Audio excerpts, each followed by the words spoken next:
Ses qualités dominantes. Ses qualités dominantes, je crois que c'est sa puissance de frappe.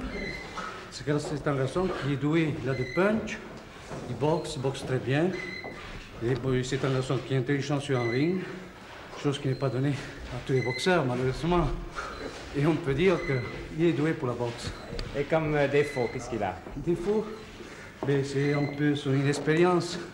Mais ça va venir. Quelques leçons encore, et puis je pense qu'il sera à point. Bon, ce jeune boxeur, évidemment, vous venez de le reconnaître. Ce jeune boxeur, poids quoi, au fait? Entre moyen et mi-lourd. C'est Alain Delon. Alain Delon, nous sommes contents de vous voir, et surtout de vous voir là, parce que vous avez la réputation de ne pas avoir une vie très bien réglée. Je crois que pour faire ce que vous faites, ou on vous a calomnié, ou vous avez beaucoup changé. Je crois que j'ai beaucoup changé. On m'a forcé à me changer. Oui. Vous faites cet entraînement de boxe, pas uniquement pour perfectionner vos muscles, c'est parce que quand même le cinéma est derrière. Bah, le cinéma est derrière, mais je suis très content aussi de pouvoir perfectionner les muscles. Oui. Et le cinéma est derrière de quelle manière? Un film? C'est un film de Visconti que je dois faire fin janvier. Oui. C'est un film justement où j'ai le rôle d'un boxeur dedans. Oui, bah, j'espère, ça tombe bien. Oui. Je me suis dit pour vraiment, parce que comme j'ai je crois cette conscience professionnelle, amener les choses jusqu'au bout, j'ai dit si vraiment je veux avoir l'air d'un vrai boxeur, il faut que je m'entraîne et que je suive l'entraînement d'un vrai boxeur. C'est pour ça tous les matins je suis là 2 heures, 3 heures. Ah, je bois plus, je ne fume plus, rien du tout. Oui. Mais ce film de boxe, il y a plusieurs sortes de films de boxe. En général, ou bien les films de boxe sont des films qui sont malheureusement très bâclés, très simplistes, n'est-ce pas? On prend la carrière d'un boxeur, on met autour une petite dame décolorée, on fait 3-4 combats et puis c'est la fin. Oui. Ou alors ce sont des films presque trop intellectuels. Le film de Visconti, je pense que ça serait plutôt un genre intellectuel. Oui. Qu'est-ce qu'il fait ce boxeur? Comment? Qu'est-ce qu'il fait ce boxeur dans le film? D'abord, il boxe. Mais encore.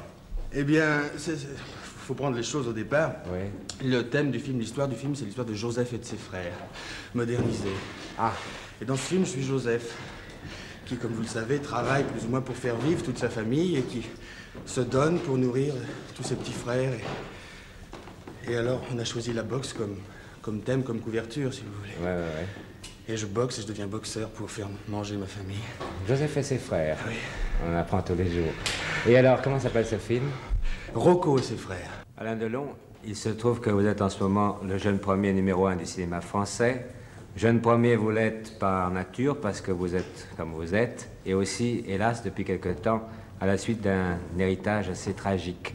C'est une position, je pense, très enviable d'être un jeune premier. C'est également une position dangereuse.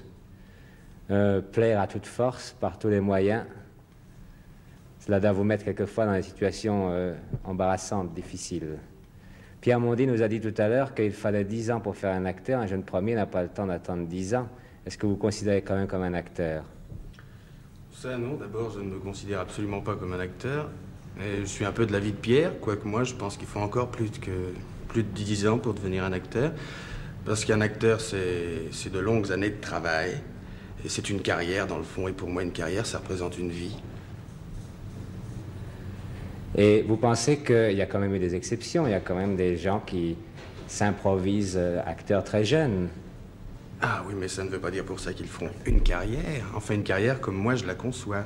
Comment est-ce que vous la concevez? Ben, je vous ai dit une vie, enfin 25 ans, 30 ans. En somme, vous pensez jouer le Cid à 75 ans à la Comédie Française, comme on faisait autrefois, c'est ça? Mon Dieu, peut-être pas le Cid, mais jouer encore, sûrement. En ce moment, tout va très très vite pour vous. Vous devez être pris dans un sacré tourbillon. Est-ce que vous arrivez à vous retrouver? Ben, j'essaie de toutes mes forces de ne pas me laisser déborder.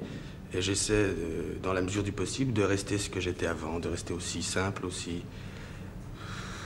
Comment dirais-je aussi? Le même. Ne pas vous prendre au sérieux. De ne pas me prendre au sérieux. Et je dois dire, j'ouvre une parenthèse, j'ai pris modèle, je prends modèle, j'essaie de prendre modèle sur un acteur que j'aime beaucoup, qui est Jean Marais, qui justement, lui, est resté toujours le même.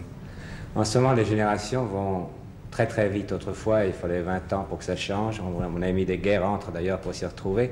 Et maintenant, les générations, elles durent 2 ou 3 ans. Il y a le cha-cha-cha qui sert un petit peu de liaison, mais enfin ça, c'est un peu pour longtemps d'ailleurs. James Dean, c'est déjà un petit peu votre grand-père. Est-ce que vous croyez à la fameuse rage de vivre dont on a tellement parlé?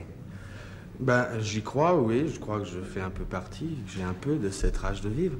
Mais j'aime beaucoup James Dean, j'ai beaucoup aimé James Dean. Qu'on me compare à lui, ça ne peut que me flatter. Mais j'espère qu'on ne me compare pas à un cha-cha-cha. Et est-ce que vous pensez que vous êtes un être fort ou un être faible? Un peu les deux, des moments très forts et des moments aussi très faibles. Est-ce que vous êtes influencé? Seulement par mes amis. Vous pensez que vous avez déjà beaucoup changé depuis le très peu de mois où vous faites du cinéma? J'ai sûrement beaucoup changé, oui. Vous vous reconnaissez dans une glace, enfin moralement? Ben oui, parce que d'abord, c'est la seule chose qui m'inquiète, c'est de toujours pouvoir me regarder dans une glace et de me reconnaître. Est-ce que vous pensez, par exemple, puisque nous sommes sur un terrain de boxe, sur un ring, on dit très souvent que beaucoup de boxeurs, s'ils n'avaient pas été des champions, auraient mal tourné, que la boxe les a sauvés. Est-ce que vous pensez que si vous n'aviez pas réussi au cinéma, vous auriez pu mal tourner? Je ne crois pas pouvoir le dire.